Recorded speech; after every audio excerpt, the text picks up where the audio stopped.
This podcast may contain subject matter that some listeners may find disturbing or harmful. Audience discretion is advised.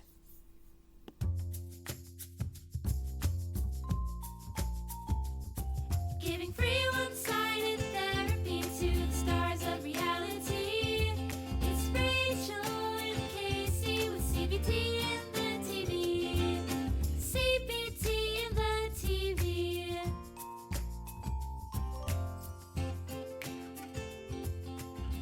All right, hello darling dears and fellow queers, and welcome back to CBT in the TV. As always, I am Kacie, not Rachel. And I am Rachel, not Kacie. And this week we are going to be going back to Rachel's and I's roots. I mean, before there was Dance Moms, there was this show. There were these two people on this show. This is really what got Rachel and I heavily into this kind of reality TV and started us talking about this kind of reality TV. We are covering Season 2, Episode 1 of the infamous Toddlers and Tiaras. But before we get into that, we need to check in with Rachel and Kacie's Jar of Fun. And Rachel, I heard that you have some exciting news for us. So instead of pulling directly like random questions from the jar, I'm going to ask, what is something you're excited about right now? Theater, where I live, is doing a production of Little Women, and I got an email that they would like me to play Aunt March, and along with Aunt March, there is also Mrs. Kirk. Oh, she's going to do a 2 for y'all. And something that I am excited for is I have recently been released from 2 medical specialties. Yay! I'm graduating. All right, and let's definitely check in with our snacks and drinks for the day. But before we do that, I want to apologize to our dear listeners. I forgot to invite you to eat and drink along with us last time, and that is me being a bad host. That is my bad. Rachel, what do you have for your drink and snack today? What you got? I have my regular popcorn and adult apple juice. But it's only adult because I'm an adult drinking it. It's actually just okay. I was regular apple juice. I was like, what the fuck is adult apple juice? All right, and then I have goldfish crackers because I'm an adult. They're adult goldfish crackers because I'm an adult. And then I have my smoothie and my emotional support water bottle. I invite all of our listeners to find a snack and a drink along with us because you are important and you deserve to be fed and hydrated. Without further ado, we are going to get into our episode. We start with the stereotypical, I don't know where this overview of like the whole episode right at the beginning started, but to me it feels like it started with Toddlers and Tiaras. That's where I remember it coming from, so we start with it, where we learn that we're going to be following along with multiple families, 3 in this case, on the road to the Universal Royalty 15th anniversary pageant in Austin, Texas this weekend. Obviously, we are joining Miss Eden Wood and her mom, Mickey, as they get ready in Magnolia, Arkansas in their Toddlers and Tiaras debut. Then we have Mama Michelle and her 2 little boys, 7-year-old Cameron and 2-week-old Kevin.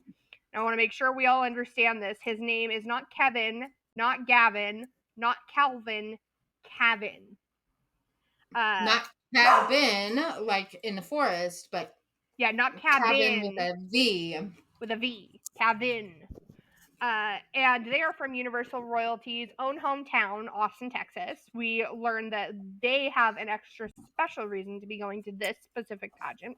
And lastly, from Keller, Texas, we have Mom Jamie, Dad Barry, and their 5 little girls who will all be competing this weekend, but we will be focusing on 2 specifically, 6-year-old twins, Ashlyn and Brienne. We get some shots of the kids throwing fits, Cameron telling us that he wants to do pageants until he goes to his graveyard, the twins' mom telling us that one of her girls looks more like mommy and tends to win more because of it, and that the other one looks less like mom and has a bit of a larger nose, and so she has a harder time winning. So we get the feeling that not everything is going to be smooth sailing, and obviously it wouldn't be, otherwise it wouldn't make for good TV. And the intro plays, and we head into the episode. After the intro, we join Miss Annette Hill, the iconic director of Universal Royalty Pageants, and she tells us Everybody knows Miss Annette. everybody knows Miss Annette. She's- She tells us that in Texas and in glitz pageants, they like everything big. Big hair, big makeup, big dresses. So this includes the prize, which Miss Annette tells us is going to be big too. It's $1,000. To me, this does not seem big, mainly because when you hear how much money these families spend just to enter one pageant, $1,000 doesn't cover it. But anyway, after Miss Annette tells us that the prize is going to be a big $1,000, we say goodbye to her. We head out to Arkansas to meet with the unmatched Miss Eden Wood and her mom, Mickey. While giving us a tour and showing off Eden's crown and trophy and sash, I don't even want to call it a collection. It's like a dragon's hoard. This room is just filled. Mickey tells us that Eden did her very first pageant when she was 14 or 15 months old, and they have been hooked ever since. Now, for some of our listeners, that's going to sound like very young, shockingly young. Honestly, for the South, that's a little late to the game. A lot of parents who are as invested as we're going to see Mickey is start before their child's first birthday. Mickey tells us that Eden loves doing pageants, and in her own interview, Eden tells us that she needs to win a big crown. And Eden has this like little Arkansas Southern accent, and it is so cute. It makes the way she says some things just like so extra funny. Eden's like very like not prissy, but like prim and kind of proper and very professional. very professional, very polished. So even with her little Southern accent, she kind of comes across as like a little princess baby, and she's so cute. We love that for her. Next up, we head to Keller, Texas to meet up with the twins, and their mom, Jamie, tries to get all of the older girls, their youngest sister is still like a baby, to stand up and hold hands and greet us like the Von Trapp family, and it gives Uncanny Valley to the nth degree, because I don't know if you've ever tried to get 4 children 6 and under to stand and do a choreographed greeting without having practiced it for more than a week. It doesn't go very well. It gives Uncanny Valley even further because they have since removed the family's name from the episode. So the girls were supposed to say, like, let's say their last name is Smithley. Johnson. We're the Smithley sisters. It now just says, we're the sisters. It's silent. And it is creepy. We just get the feeling things are a little off. I mean, my mom had 4 of us. Yeah, I think under 6. And we couldn't even do a picture. Right. So why would you try this? Well, we're going to find out why.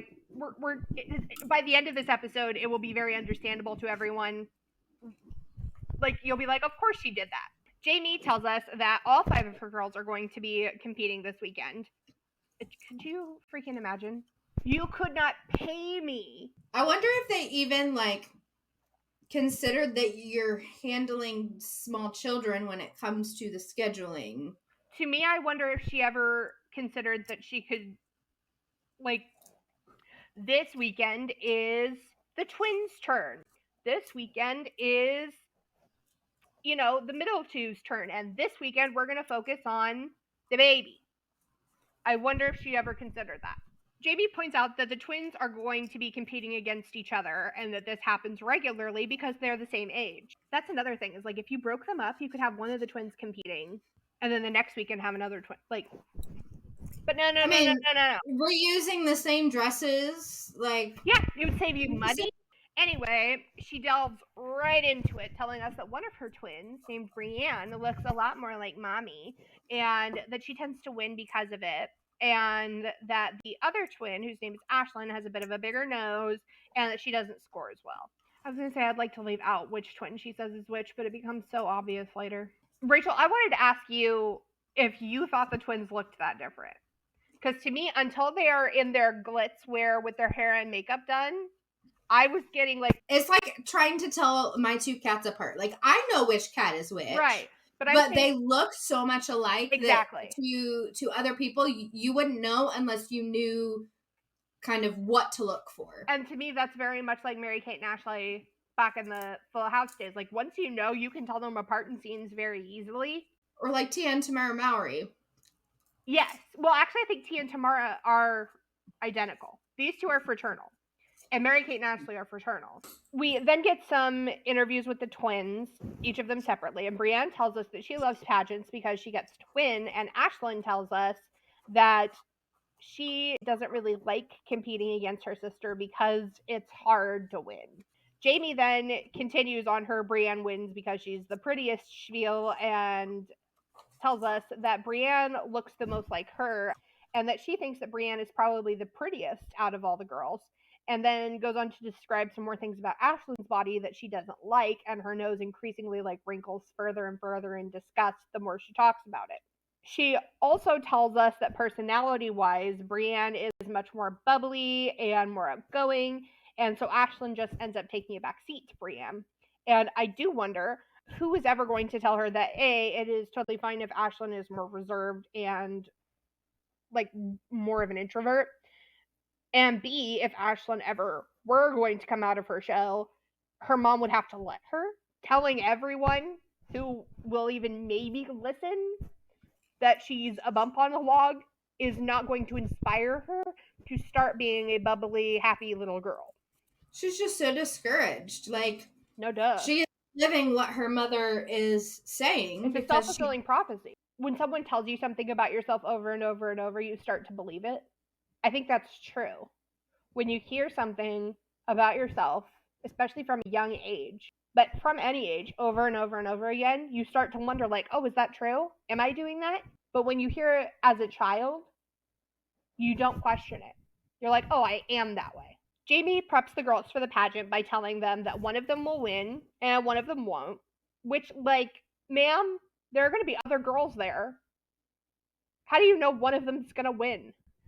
She knows one of them's going to win because she's told one of them and prompted that one to step into it. She is the Salulu to her own Delulu. So she tells the girls, sometimes we just have to win to our sister, and then she prompts the girls to like finish the sentence for her, but we just need to be happy for, and Brienne does not answer, but Ashlyn pipes in right away and says, everyone.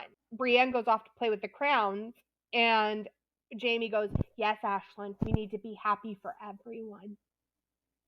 And so I know some of the stuff is set up, but you couldn't have set this up. This is how these kids' lives really go. It's like mom wants her to be outgoing and assertive and outspoken, and then when she does, she's met with this shaming tone of, why are you speaking? Next, we head to Austin, Texas to join Mom Michelle and her two boys, Cameron and Kevin. And Michelle tells us that her two boys will be competing in the pageant this weekend, even Kevin, who is only 2 weeks old, and that he'll be making his debut in his very first pageant. And I have to say, I could not I had a really hard time paying attention in this scene because there was some very improper baby holding going on. I have a feeling that production asked the parents to make sure that Kevin was facing the camera because he is one of the children being featured on the show. But newborns need to be held a certain way, often in a recumbent position, because their spine and their neck are not developed at all yet. They do not have any strength in it, and they cannot hold up their head. And so they were often holding Kevin in a upright seated position, and his head was lolling everywhere. And it scared the shit out of me. So we will definitely be putting some resources in our link tree about proper baby holding etiquette, because this was terrifying, and this could have like actually injured and permanently affected this child. No family picture, no TV show, no home video, no nothing is worth the safety of your child. Anyway, 7-year-old Cameron tells us that his baby brother will be competing in the pageant this weekend and that he knows he's excited. And Cameron, the way Cameron talks about his brother throughout this episode is so cute and heartwarming, and I just love cute sibling relationships. Don't get me wrong, it's not like Kevin can reciprocate that much, but like the way Cameron loves on Kevin throughout this episode, even though we only get to see little bits of it, so cute, heartwarming. Michelle tells us that there isn't really a lot for her to do to get her boys ready for the pageant aside from ordering their clothes, so we say goodbye to them for now, and we'll meet back up with them later. Back in Arkansas, Mickey and Eden are going through Eden's pageant wardrobe to pick out what they're going to take with them for the weekend. And Mickey tells us that they like to do the bigger, the better, the gaudier, the glitzier, the more colors all the time. That is what they're going for. She goes on to tell us that on the low end for one of Eden's costume dresses, they spent about $2,100, and on the high end for one of the dresses, they spent around $3,600. Now, these are all custom made, tailored to fit Eden, handmade, hand sewn. They're very intricate. They have a lot of like little details, and they're hand stoned. So they have a lot of rhinestones on them, and each of those rhinestones is hand placed. I'm not saying it makes a lot of sense to spend this much money, like more than a lot of us ever spent on our wedding dresses for one outfit for a 4-year-old that she's going to outgrow very quickly. However, when I'm talking about like the price for any garment that requires this much work, I do understand why the makers of these garments charge so much. One of the producers goes on to ask Mickey how much she spent on pageants total. And after some cajoling, because Mickey really doesn't want to tell them, she finally admits that it's probably somewhere between 65 to 70 grand, which sounds like a jaw-dropping amount of money as a grand total. But when you break it down over the 4 years that they've been doing pageants, because she started right after she turned 1 and Eden is on her way to turning 5, it comes out to about $17,500 a year, which again, a lot of money. But when you take into consideration how much money anyone would spend on a kid who does hockey, a kid who does cheerleading, a kid who does dance, and I'm not just talking about like the day, like the event per game. I'm talking about every time your kid needs new pads, every time your kid needs, like, asks for a new bow, every time your kid needs another pair of tap shoes. If you added all of that stuff up, if you nickel and dimed every single one of those things per year, and then added all of that up for all of the years your kid's been doing that activity, you'd probably have a pretty terrifying amount. Thankfully, sometimes the winnings offset the costs. So if you're paying out $2,000 for a new dress and your kid wins $1,000, I mean, you're at least getting something back. Eden and Mickey do eventually settle on a dress. It is a pink pastel number with different colored pastel roses all over it, with lots of bling, obviously. And their work is done for now. Back at the twins' house in Keller, Texas, everyone is getting ready for pageant practice. And Ashlyn tells us that they're going to play pageant for today. And while I love framing rehearsal this way for children, saying they're going to play something, we're going to play soccer registration, we're going to play pageant, we're going to play dance recital, the good vibes do not get to last long because Jamie's here. Ashlyn is first up, and Mom is playing the judge. I have to say that making Ashlyn go first kind of reminds me of, Dance Moms and making Chloe go first for everything. It's like the sacrificial lamb. Ashlyn is doing her beauty walk. To me, it looks okay, especially for a 6-year-old who they clearly do home coaching. They don't have a coach that comes to the house, so it looks fine for that. Jamie decides she doesn't like the way that Ashlyn is smiling. She says it looks forced, which it does, but Ashlyn is doing that thing that a lot of kids go through from the ages of like 3 to 7 where they forget how to smile if you tell them to smile for a picture. Anyway, she doesn't like the way that Ashlyn's smiling, and she says she's holding her hands weird, and she says, you're doing it wrong, you're being weird. And she tells us in an in a voiceover, Jamie tells us that Ashlyn is always the worst at beauty. We're not surprised, but like, maybe don't say that. And as Ashlyn continues to do her routine, Jamie just continues to shout critiques at her a la Abby Lee Miller. Nope, you messed that up.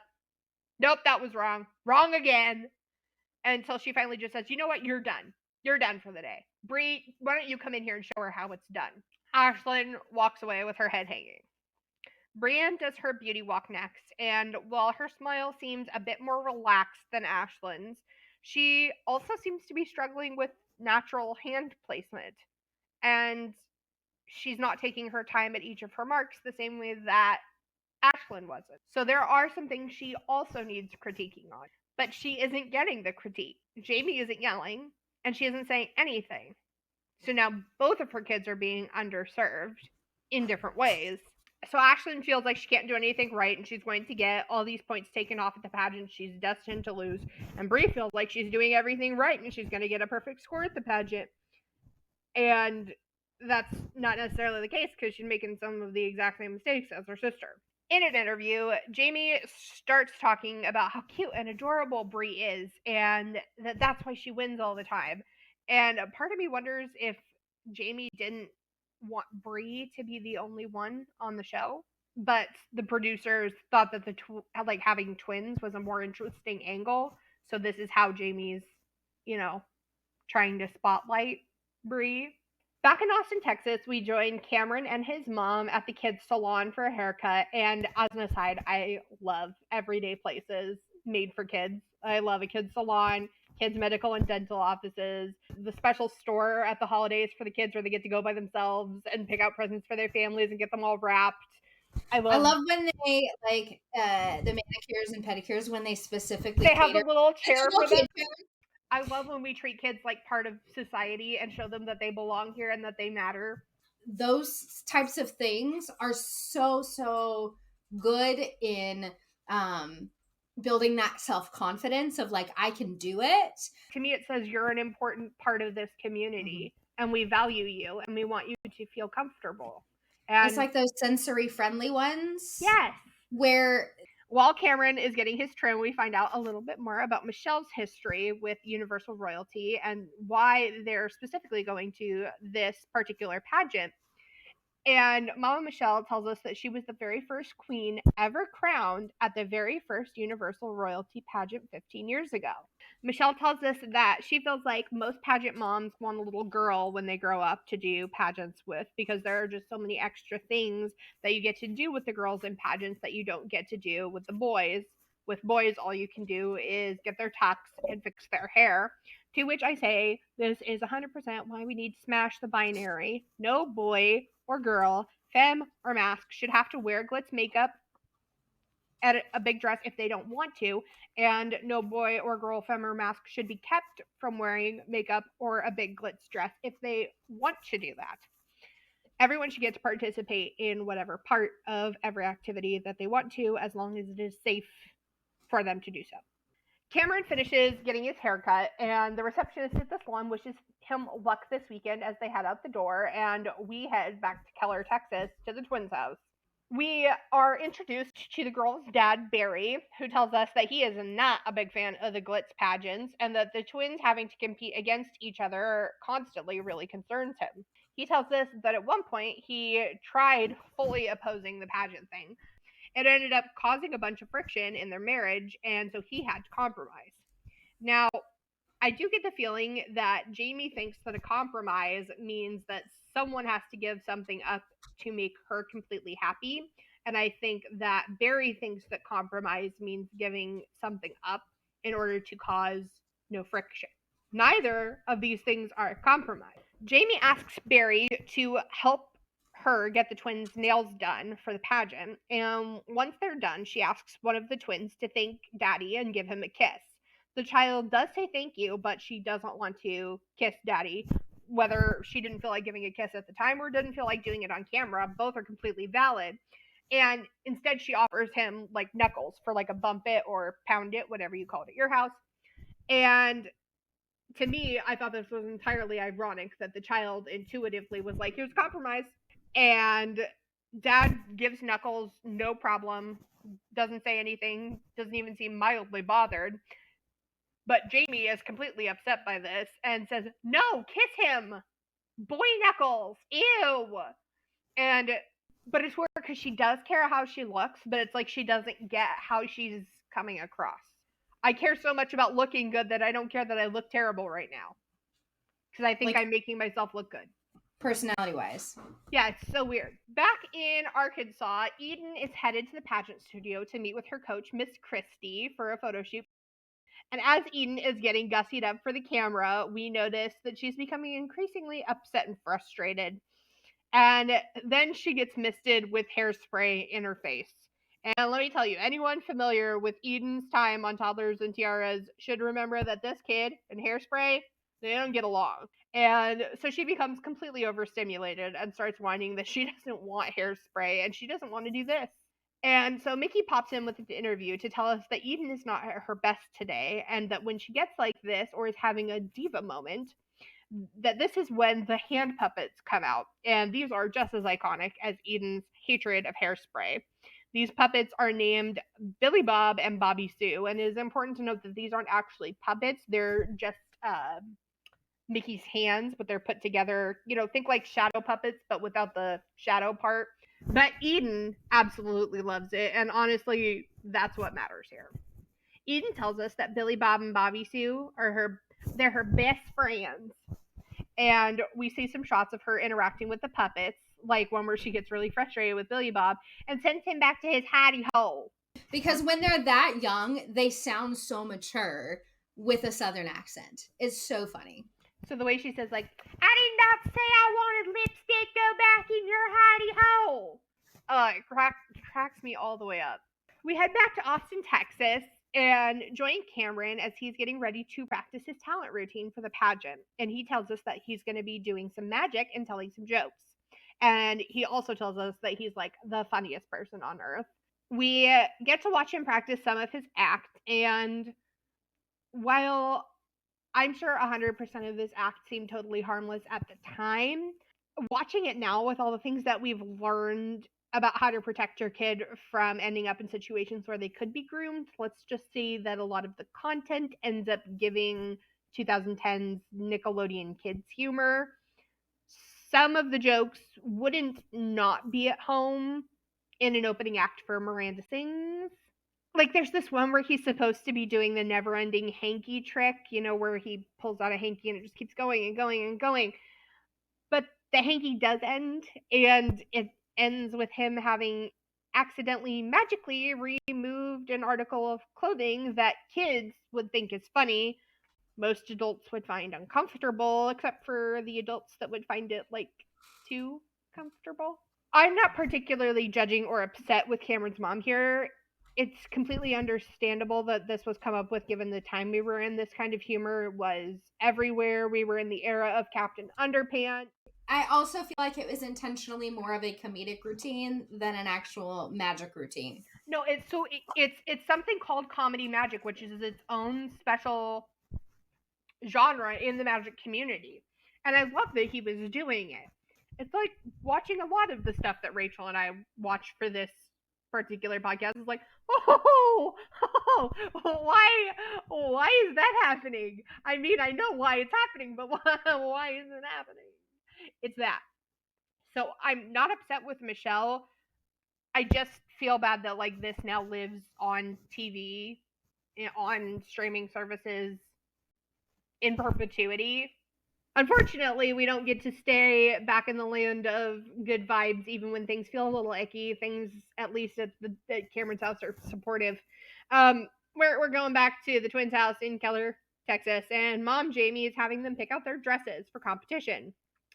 Ashlyn picks out a yellow dress with a ruffled skirt, and this, of course, proves to be the absolute wrong choice, as Jamie tells her that it would have been a great dress for her to pick if she hadn't ruined it by ripping it the last time she wore it.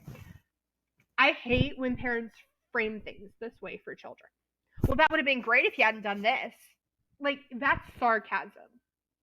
Kids can't really get sarcasm, especially at 6. especially about their choices. That's why language is so important, because I've had conversations with parents where they've said, you're acting like in this context, it would be the B word. You're acting like a B. And what the kid heard was, you called me a B. B. And the parent's like, no, I said, you're acting like one. But kids cannot cognitively really distinguish between the two. And they just take it on as, oh, I'm being a B. Like, we can see it's a tiered ruffled skirt, and it's made out of like taffeta or organza. It probably just got caught on something and tore. Ashlyn did not sit down and tear this dress, okay? And the one thing about Jamie that I'm going to say I hate is that she never comes down to talk to her kids unless she bends down and gets right in their face. She always stays standing or is right in their face.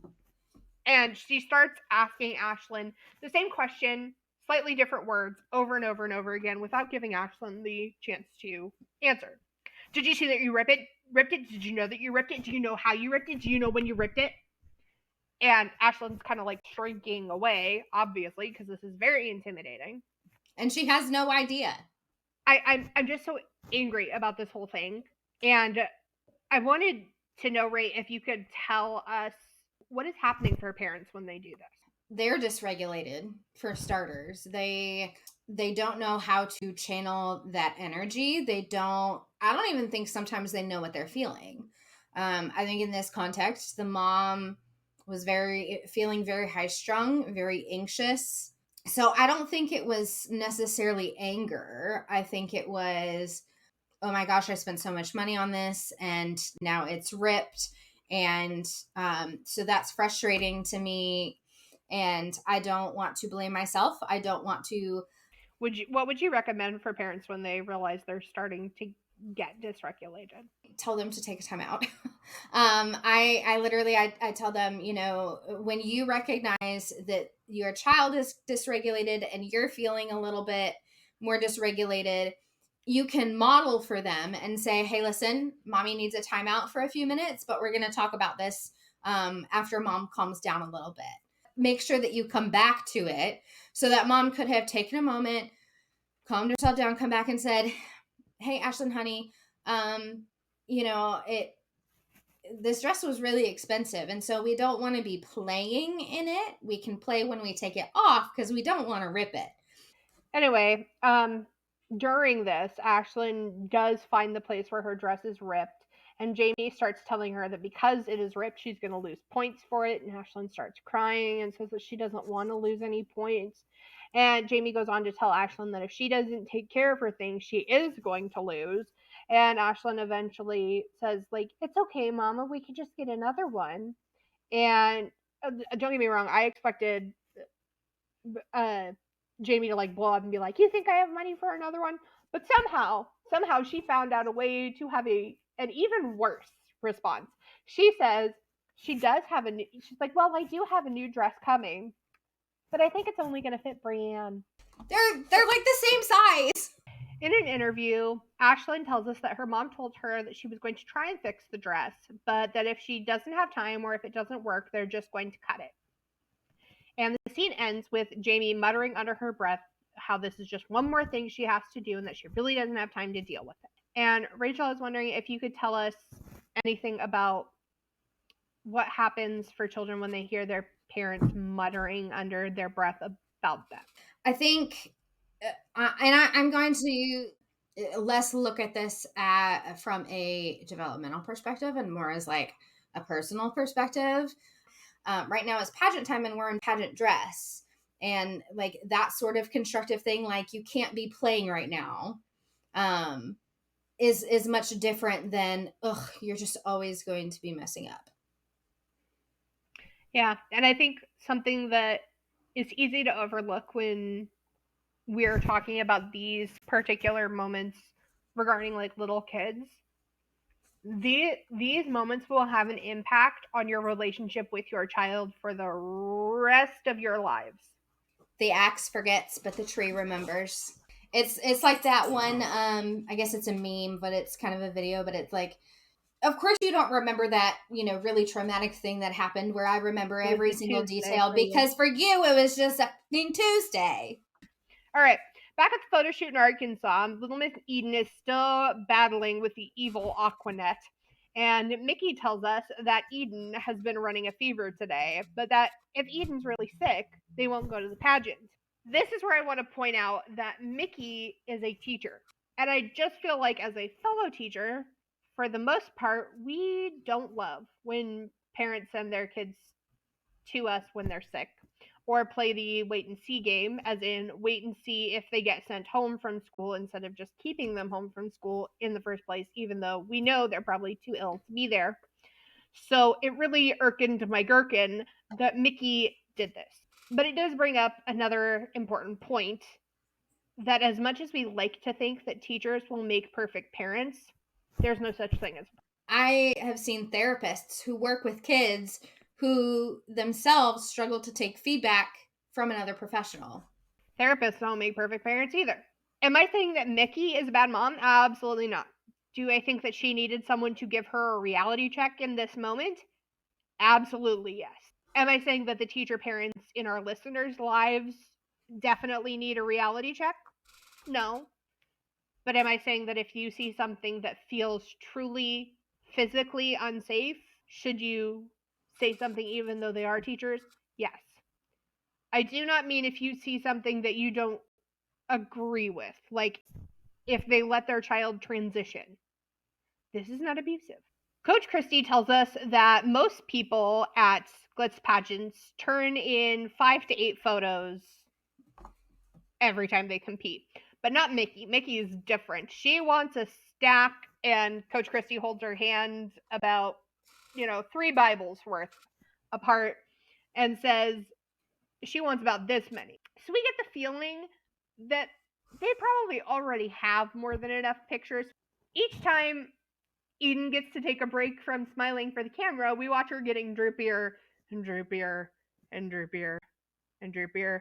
And Mickey says that after this, she'll definitely be taking Eden to the doctor. And if you need to be considering taking your daughter straight to the doctor after the photo shoot, you don't need to be doing the photo shoot. Like, unless it was a contractual obligation that you were going to be sued into homelessness unless you completed, go. But also, like, you're not going to get the same quality of work out of your child that you're wanting when they are sick. Like, I can't tell you how many times I was in a preschool classroom or a kindergarten classroom and a child came to school not feeling well, had a fever. They were passed out on the ground, pretty much. Normally, I would side with you here, but have you seen the amount of retouching that goes into glitz photography? I mean, fair. I don't think they were worried about it at this point. All they need is her to stand there and give them some kind of smile, and the computer will do the rest. Back in Austin, Texas, Cameron and Cavan's Texas have arrived just in time for the pageant, and Cameron is so excited until he finds out that his Tux Vest is pink, and Cameron tells us that he doesn't like pink, which is fine. Mom and Grandma try really hard to convince him that he looked really good in pink. But in an interview, Cameron tells us that if he wins the $1,000 this weekend, he's going to buy a car. And as much as I am very sure that he could have bought a car for $1,000 in 2009, I really don't think it would have been the kind of car that Cameron's imagining. Because, little kids' imagination of what $1,000 is worth. I miss having that kind of hope. It's now pageant day, and Miss Annette tells us that it is going to be a fierce competition because they have 95 contestants and only 32 titles, so things are going to be tight. All the families arrive at the pageant, and we start hearing a bit of a buzz about the twins. First, the person who's doing their hair and makeup is like, oh my gosh, twins! And then the hairstylist says the same thing and asks if they like competing together. I am 1,000,000% sure that these children, by like the age of 3, we're probably over the twins thing in the world of pageantry. They're like, wow, good job. The sky is blue. We're twins. I don't know, because I know some twins who love being twins. I'm sure that there are some twins who are like, yeah, I'm over it, but I don't know. I can only imagine being 6 years old, uncaffeinated at 5 a.m., being like, congratulations. Yes, we're twins. Even Miss Annette says that they have twins competing. So the producers have the girls sit together for an interview. and they say, "We are twins," in the most unenthusiastic, "Yes, we know. Yes, you're the 1 billionth person to point that out to us today. No, there is not a prize for that" kind of way. And it's such a mood. Eden is getting ready in her hotel room and once again losing the battle to the wicked hairspray. Mickey's got Billy Bob and Bobby Sue out in full force, crying right along with Eden in full commiseration and a bid to try and distract her, but it ain't working. Cameron and Kevin are getting ready as well, and as chaotic as Eden's room was just a second ago, their room is as calm.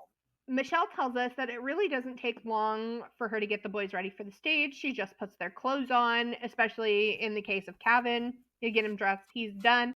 And then Cameron, she's got to fix his hair a little, and they're good to go. We start with a beauty competition, and I want to tell our listeners it probably sounds very weird to hear Rachel and I talking about pageantry the way that we do, but much like dance moms, Rachel and I are heavily informed. Do we support beauty pageants 110%? Absolutely not. Do we have a bit of an understanding of it more than the average person? Yes. Probably. So beauty, I think they need to rename it modeling, because the thing is, beauty requires a specific wardrobe. You have to have a beauty dress, that kind of like weird pageant dress you see little girls wearing that you're thinking of in your head when you think glitz pageant. Cupcake That's dress. what you need to be wearing. Now, you do want to be smiling the whole time. You need to have a specific kind of hair, and you do need to have your makeup done. But the idea of like pretty baby, there are definitely parts of the pageant world that are dark and not safe and not cool. And Rachel and I do not support any of that. In fact, Rachel and I would probably question our interest in child pageantry if we hadn't gotten sucked into the toddlers and tiaras to Dance Mom's pipeline at such a young age. When this show came out, we were both still children. It's true. I was still Yeah. under 18 because it was like 2008, 2009. Yeah, I was ditto. still in high school. Ditto. So, Catman is up first for his beauty walk, which just consists of his mom holding him so the judges can see him and walking the stage in the classic T formation. Part of me wondered if Kevin had a bit of a leg up against the other babies because his mom was a pageant queen and knew the ropes. But, you know, mom says at the end that he got extra points because he was awake. Personally, for me, if I was a judge, I'd like a sleeping baby, that's going to win. I love me a sleeping baby. I mean, they want to see the awake personality because they know all babies are cute when they sleep. Anyway, Kevin's brother Cameron tells us that Kevin really wants to win really, really badly. He just doesn't know it. And again, the way Cameron talks about his baby brother is so cute. It just, Cameron is up next, and before he takes the stage, he tells us that he's a little nervous because he knows that if he messes up, he might not get to be the top one. And Cameron hits the stage, and everything seems to be going fine until he reaches his second mark on the tee, and we see his face fall. He looks a little bit disappointed and frustrated, and in a voiceover, Cameron tells us that at the beginning of his routine, he'd messed up, and then he realized it. Thankfully, he recovers quickly. He finishes the rest of his routine without a hitch, and we do not end up with any children frozen on stage in fear today. Michelle tells us that she knows that Cameron messed up a little bit, but that he recovered quickly, and that she thinks that even though he got a little bit upset, he did a really good job, and we stand a supportive parent on this podcast. Eden's age group is up next, and while she waits for her turn, she tells us that she's going to rock that stage. And she takes the stage with her signature Eden wood polish, and she nails her routine. Eden has something that you can't, there are some kids when they do pageants, they have something you can't teach. They just know how to model. Mickey tells us that once Eden takes the stage, she's like a little professional, which is a very good way to put it. Eden finishes and tells us that she did rock that stage. It's now the twins' turn for beauty, and while they're on their way to the stage, Brienne tells her mom that she doesn't like doing this. Jamie tells us in an interview that Brie has had a really bad attitude this morning and that she has been being really sassy. Then we get a shot of Jamie working to fix Brie's makeup, but she isn't exactly being the gentlest. She's like grabbing Bree's head, and she's more focused on fixing the thing than being aware that this is a human she's touching. So, like, the way she grabs Bree's face, if I was Bree, I wouldn't have liked that either. And it certainly wouldn't inspire me to sit still and take it and not say anything. I also can't feel like it makes the girls feel like this is a fun thing for them to do together as a family, an enriching moment in mother-daughter time. Brienne goes on to make a comment about how one of her younger sisters, who's already done beauty, didn't do well in the pageant.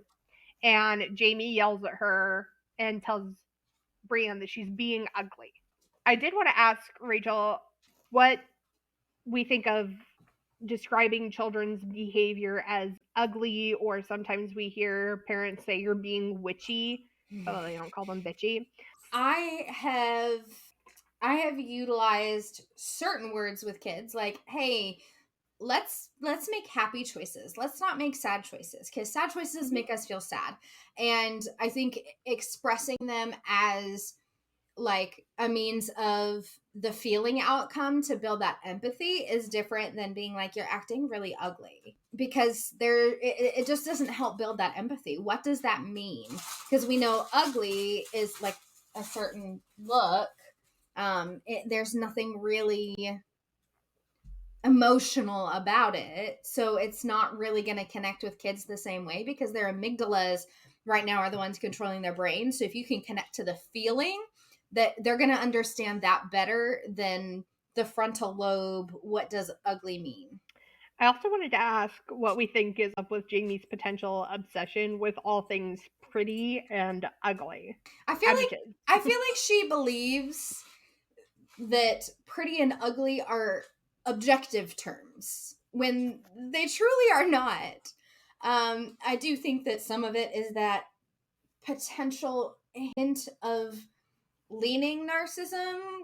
There's a perception of being better than everybody else and being prettier than everybody else and being like at an elevated status. But again, we don't know her well enough to really concretely say anything.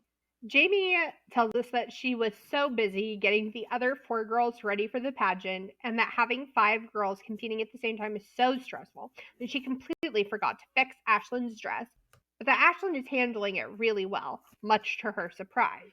Ray, why do you think Ashlyn is, quote, handling it well? I'm wondering if you thought this for the same reason I did. It's so normalized to her that she's just like, oh, well, this is how it always is. Yeah, I was gonna say, like, she never expected to have her dress fixed. They do find someone with some pinking shears to give the dangling bit a quick trim, and while it's not perfect, it definitely doesn't look too horrible. Ashlyn doesn't fuss or cry, she just lets it happen, and she runs to take the stage for beauty. While the twins are in line for beauty, Jamie keeps fretting over Bree's appearance. She's trying to fix hairs that aren't out of place, rearrange her dress that seems like it's fine. But when Ashlyn takes the stage before her sister, we can see that her hair could have used some smoothing. And we see the strings and threads hanging from the place where her dress was just cut. In an interview, Jamie tells us that Ashlyn did fine, but it was nothing spectacular. Ashlyn exits the stage and tells us that she thinks she did good. Right before Brienne takes the stage, Jamie is still primping and prepping Bree's already perfected look and telling her, you got this, you can do it. And like, maybe the producers were telling her to give Bree a pep talk, maybe, but like, it adds a layer to the favoritism. And everyone knows that like most parents who have multiple children end up having a favorite.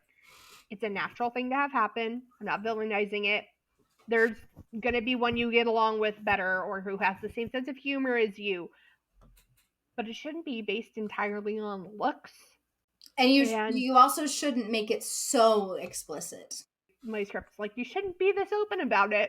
We all know the production did tell her to do this, but like, let's say production did tell her, give Bree a little pep talk. Brienne goes on stage for beauty and she does fine. Is it leaps and bounds better than her sister? No. Is it bad by any means? Also no.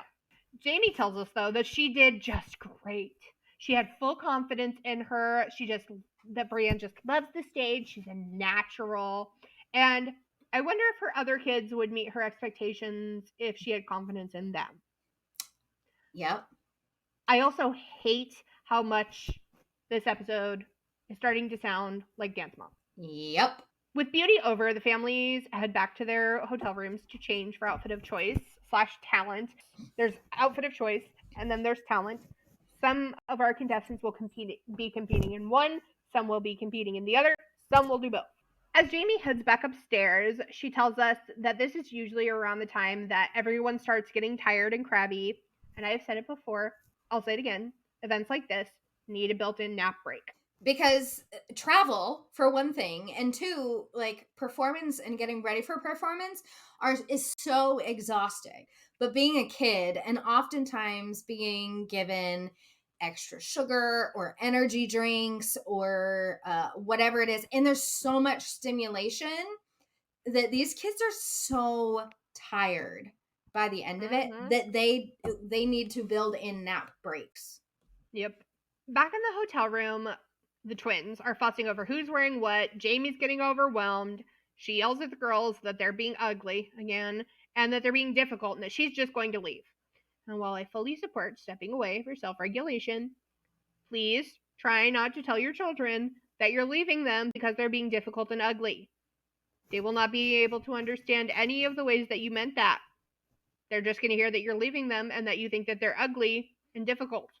It's time for outfit of choice, and some pageants add a theme to this, like 60s wear or Western wear, but for this pageant, the contestants can wear whatever glitzy sportswear look they want and model it in a bit more of like an upbeat routine than how you model your beauty dress. Eden's up first, and Mickey tells us that Eden will be wearing her showgirl outfit for outfit of choice today, and Mickey makes sure to let us know that it is a real showgirl costume that they had cut down to fit Eden. Now, do I think that it is appropriate to dress your child as a Vegas showgirl? No. Do I think that you should ever dress your kid like this with the intended purpose being to send them on stage for a bunch of adults to gawk at in person and then have them assign a score to your child about how they wore it? Absolutely not. But does it also end up covering a lot more of Eden's body than a lot of the costumes we see on Dance Moms? Yes, it does. Sadly. And I also think that Eden probably has no idea what a showgirl is and just thinks that this is a really fun and crazy costume with a lot of feathers. Thankfully, I don't think any harm was being done to Eden in this moment. Words. Do I think there's potential harm to be done to Eden now that she's older and in the future when she realizes what this was? Yes. I think Eden is like she is the JoJo Siwa of the pageant world when JoJo was younger. She's Bobo JoJo. Yes. Not no JoJo. Yes. So as Eden's waiting to take the stage, we can see her getting into some fights with Billy Bob and Bobby Sue, and it appears as though even when she's not being bombarded with hairspray, that she was having a really tough time this day, that as soon as she hits the stage, you would have never known she was fussy just minutes ago. We get a couple shots of Mickey doing Eden's routine with her from the audience, and it is 1,000% giving Regina's mom from Mean Girls. So let us all make sure to remember now and forever that Mickey's not like a regular mom. She is a cool mom. Hand puppets and all. The twins are competing next, and they rush to the stage as Miss Annette gives the final call for outfit of choice. Brienne takes the stage and does just fine, but from what we saw from Eden just a moment ago, it is clear that her routine needs a little work. I'm not judging the child, but sometimes home coaching works great. It's like homeschooling. Sometimes it works great. Sometimes you need help, and it's okay to need help. Mom can't coach all 5 girls by herself and give them all quality routines. But Jamie says she was amazing, and that when Bree steps on the stage, she looks wonderful, and everyone knows she just lights up the room, and that she's a natural, and everyone loves to watch her. And I think this is another moment where we really see how much Jamie is underserving Brienne specifically, just thinking that everything she does is automatically wonderful. It's great to support your child, but insisting that they're the best at everything while not encouraging their growth or supporting it in any way is harmful.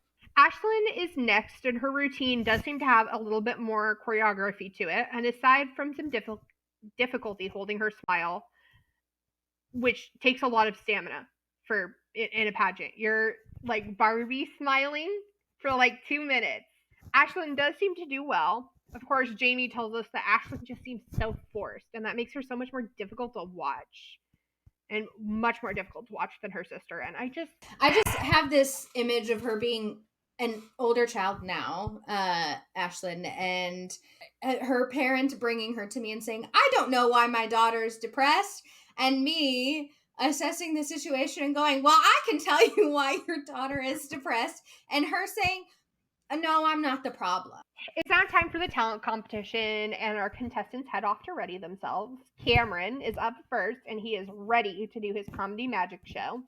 Before he goes on stage, he tells us that sometimes being a boy in pageants gets kind of boring because he always has to wait around while the girls do all the extra stuff. Cameron takes the stage and does his act. It goes well, but again, it's a bit uncomfy to watch given the sex adjacent nature of the jokes. The crowd laughs, which tells you that we really weren't thinking about this stuff as a society back in the day.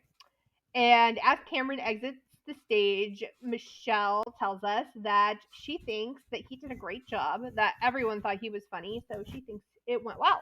As Eden gets ready for talent, we notice that her fussiness is continuing, and Mickey tells us that she thinks it's one thing to have a spoiled little girl, but it is another thing to have a brat, but that when the music comes on, Eden always knows that it's showtime. I did want to ask Ray what you thought about this parenting approach. It's not specific to Eden, and I'm not saying that it's the worst in the case of Eden and Mickey, but we've seen it a few times in relation to children in performance activities, that it's fine if they're out of control all day as long as when it's time to perform, they turn it on. What is the child learning from this? First of all, it's not fine if they're out of control all day, because if they can switch it off to perform, performance is not just on the stage. It is in everyday functions as well. They are learning that they can get what they want as long as they do only what they need to do in order to get what they want. It's not teaching them how to regulate that energy and channel that energy appropriately, just to turn it off and put it aside until the job is done. Eden hits the stage and does dance routine, though I am going to say that it does look like another outfit of choice with the splits added to it. And don't get me wrong, while I'm all for the work smarter, not harder approach, especially when it comes to getting kids to do lots of things in a short period of time, it does make me feel bad for all of the contestants who might have worked hard to put together a talent presentation specifically for this pageant, especially since talent is optional. If you're going to do talent, please really do talent. It is cute though, and Eden does well. As she heads off stage, Mickey tells us that she was very pleased with everything today, especially considering Eden being in such a mood today and with her being sick. And while it isn't totally clear whether Mickey is referring to Eden having been sick earlier in the week, or if Eden was still under the weather this day, no freaking wonder she was in a mood. She should have been tucked up on the couch with some ginger ale, a popsicle, and her favorite cartoons, not being poked, prodded, and hairsprayed half to death. I'd be pissed too. And tired and overstimulated. We meet up with Jamie, our favorite friend. As she's trying to get the twins ready for talent, Bree starts telling Jamie that she doesn't want to do talent, she doesn't want to go on stage, and she doesn't want to dance for all the people. So when Jamie attempts to pull her over to put her earrings in, she pulls away and says no. Jamie doesn't take any of this too seriously and tells Bree to just come on already. So when Brienne says again that she doesn't want to do this and tells her mom, "I'm walking away, do not follow me," Jamie realizes that she might need to bring in the big guns and asks Barry to track down the girls and bring them back to her to finish getting ready. And I just have to point out that Didn't surprise me, but I'm like, of course you didn't notice that. She didn't notice that Ashlyn was missing until Brienne had walked away. Barry tells us that his job on pageant day as a parent is to make sure that everyone stays in line and does what they're supposed to be doing, and that if the rules aren't being followed, he's in charge of consequences because that's what parents do. Barry finds Brienne and gets down on her level. Thank fucking God. Doesn't bend down and get in her face, like squats down on her level and explains Lunch to good. her, yes, that he's not going to be putting up with any hijinks today, so she needs to go back and listen to mom. He asks if she understands. Yes, King. And Bree says that she does. And I gotta say it, I vote Barry to be the designated pageant parent for this family. Barry should have all the little ducklings in a row and walking them from place to place because he seems to understand safety, both emotional and physical, for the children. Barry ends up pulling Jamie aside and tells her that they need to talk. Jamie says she can't because she is mic'd up and, quote, they'll hear. Barry says, look, I do not care if they're going to hear. This isn't about TV. This is about our kids. Love him. I am all for him. He tells Jamie that he tried talking to Bree, but her behavior isn't improving, and that he isn't comfortable with her getting to participate in the pageant unchecked. He says that she's acting like a spoiled brat and she needs to be taken out of here right now. So while I don't love the last bit of his wording for this, I do applaud Barry for finally putting his foot down as a co-parent and telling Jamie that she can't always have it her way when it may be damaging to the kids. And letting Brienne's behavior go unchecked is damaging to her. Uh-huh. Jamie, unsurprisingly, doesn't want Bree to miss talent and tries to bargain with Barry, but thankfully he holds a firm boundary with her and Bree gets taken back to the hotel room. Ashlyn takes the stage for talent and does a little tap dance singing combo, and Jamie tells us that she forgot a bunch of it and rolls her eyes. Once Ashlyn has finished her performance, competition ends for the day and everyone starts getting ready for awards, which in the pageant world everyone knows is called crowning. Miss Annette tells us that at this pageant they will be giving out the Grand Supreme title and that is the person who will win $1,000, and that this award goes to the contestant who has the highest score out of all of the contestants in the pageant. The boys division is up first and they start with the youngest age group, so baby Kevin is back in the spotlight. Crowning for his age group begins, and Kevin is awarded 4th runner-up or 5th overall. Michelle tells us that they did get some comments about how young Kevin was on his score sheets, but that aside from that, she thought the comments were mostly positive. So normally I would side with the judges about warning off having babies that young in pageants, except Rachel and I, again, this show was our original Roman Empire, and there are lots of baby girls that are of similar age, sometimes even younger. Moms have been known to have a baby during the week and bring them to their very first pageant that weekend. Oh, I said 2 days old, I think is the youngest that I have seen in an episode.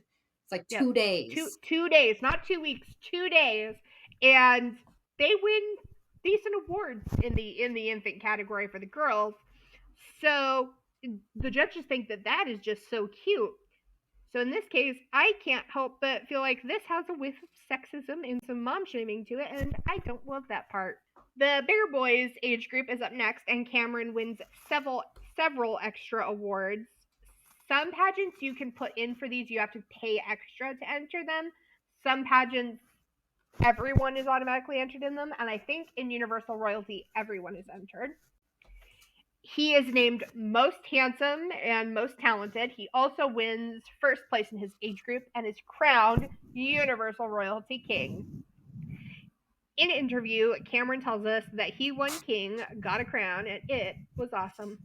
Eden's age group heads to the stage, and as Eden walks up there, we can see that she is worn out and in desperate need of a blankie and a nap. Girl, Me too.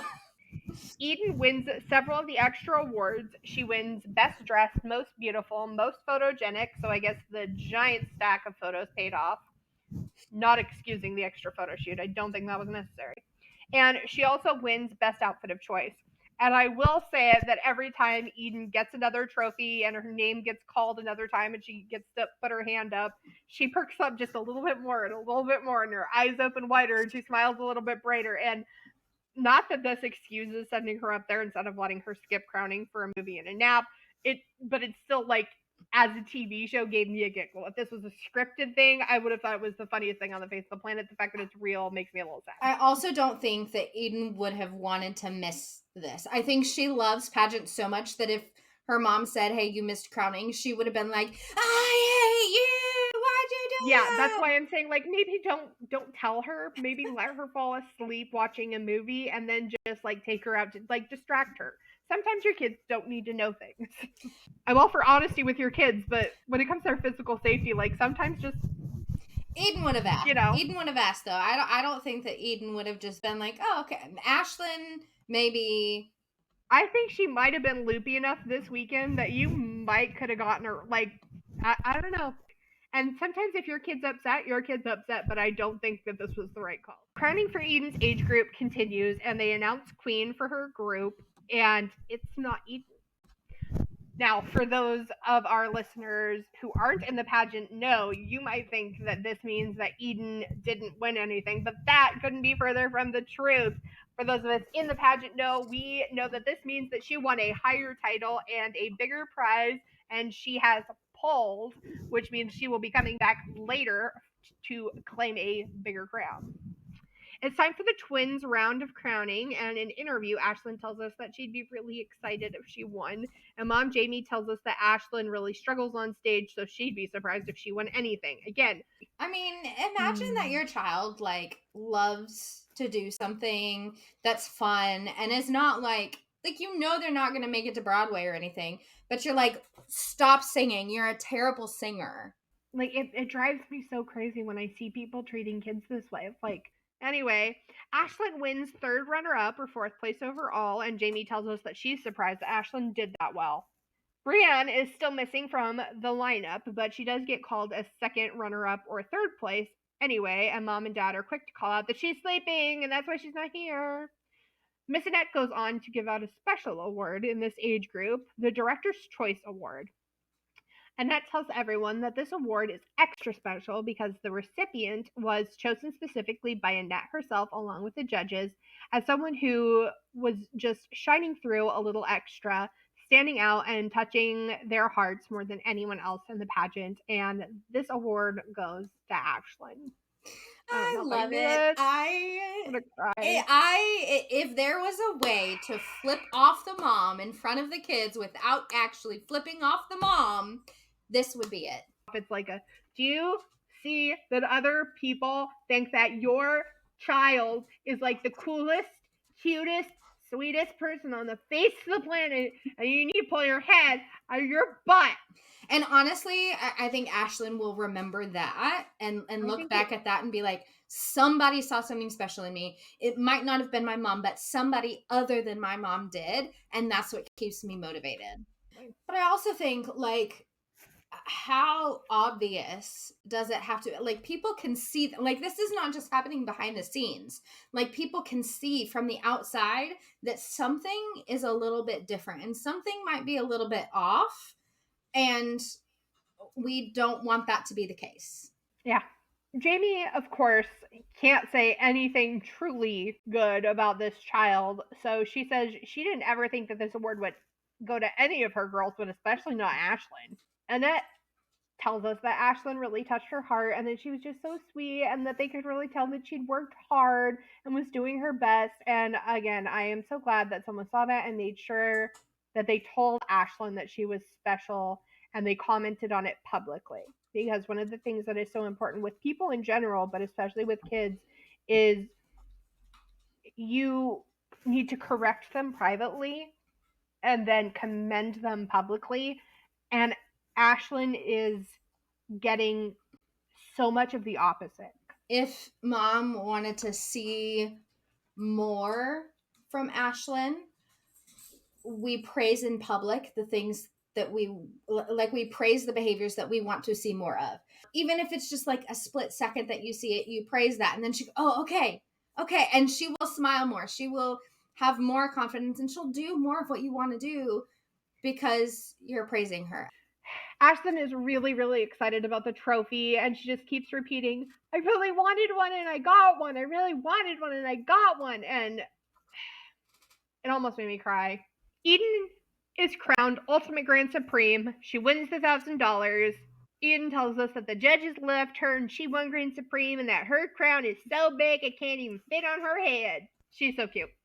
Eden's coach Christy tells Mickey that she got her happy ending and gives Mickey some roses, and Mickey has her own little Miss America moment. And oh lordy, someone please bring this woman down to earth. We get a shot of Mickey in the audience having Billy Bob and Bobby Sue giving Eden a shout out on the stage. Miss Annette pulls Ashlyn aside and talks with her privately and tells her that not only was she one of the winners today, but that her award is extra special because it means that she was her favorite, Miss Annette's favorite, and makes my heart smile. Right? We just love it. We love Miss Annette. I love it. It's that reparative experience that she needed. Jamie says that Ashlyn never gloats when she wins. I wonder why that is. And we get a shot of Ashlyn offering to give Brienne one of her balloons. She's like, do you want one of my balloons? Brienne says no. And so Ashlyn asks Brienne if she wants all of her balloons. And one's not enough to make you happy. I want you to be happy. Here, have them all. In an interview with both of the twins, a producer asks Ashlyn, like, tell me about what you won today. And Brienne becomes angry and interrupts and says, Ashlyn didn't win. I got the higher place in her age group. Mom told me. So, Rachel, I just wonder, what kind of relationship do you think these girls are being set up to have with one another? Oh, they're going to hate each other. Mom is setting them up right now for that competitiveness, for Brienne to be like, I hate my sister. And all Ashlyn wants to do is be loved by her sister, and she won't understand why her sister hates her. So it's just going to be a conflicting relationship. It makes me so sad because every set of twins I have ever known, even if they didn't like being referred to as like the twins, a singular, they loved each other. The episode ends with one last word from each family. Michelle tells us that she thinks the 15th anniversary went really well, but that Kevin thinks that pageants are really exhausting and he's been sleeping for a while now. Ashlyn tells us that she really wanted to win, and she did. And Eden tells us that she's had a really long day and she wants to take her money and go home now. And that is the end of Season 2, Episode 1 of Toddlers and Tiaras. Potentially the true beginning of Rachel's and my path to this very podcast. Rachel, what do you think our hot button issues are for this? The best way to make sure that your children hate each other is to compare them in front of their faces. Like, there's a difference between comparing them like, oh yeah, no, my brother is really, really good at athletics. I'm more gifted in performance art. My older sister is visual arts. Comparison. Yeah, but like, oh, your sister's prettier than you because she looks more like me and you look like your dad. Like, that also sows seeds of resentment towards dad. Because, oh, if I didn't look like you. I'm definitely going to say ineffective or inappropriate / dangerous handling of infants and sexualization of minors. So we will make sure to have some resources regarding all of those things. And so Rachel, what is your takeaway from the episode? My takeaway, restorative and reparative positive experiences for kids are so important to giving them that confidence that they so need. I don't know. I'm just excited for the next episode because we're going to meet my person and oh boy. So my takeaway from the episode is I'm excited for the next episode. And with that, we are going to say thank you for hanging out with us today. And we will see you in the next one. As always, I have been Kacie, not Rachel. And I have been Rachel, not Kacie. Bye.